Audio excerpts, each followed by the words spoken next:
Kentucky three-day event is officially underway. A lot of people are getting ready for an exciting weekend of equestrian events. WKYT's Lucy Bryson spoke with organizers about the weekend. It's one of the most impressive equestrian events in the world, held right in our own backyard. The three-day event in Lexington is like no other. For 46 years, the Kentucky three-day event has showcased premier equestrian five-star events, drawing in riders and horses from across the globe, prepping them for the main stage, the Paris Olympics. We have 3 of the top 4 ranked riders in the world. We have Olympic gold medalists. We have the absolute best.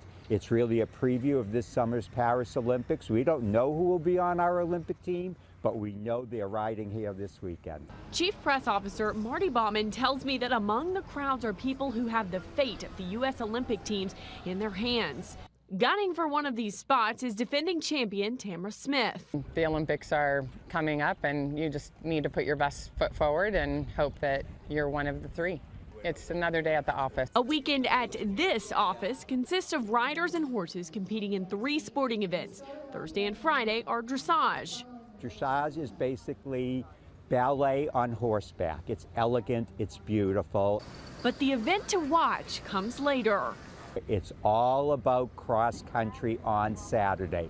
They go uphill, downhill, they jump into water, they jump over jumps in the middle of the water. People who have never seen it, they go, oh my God, I can't believe this.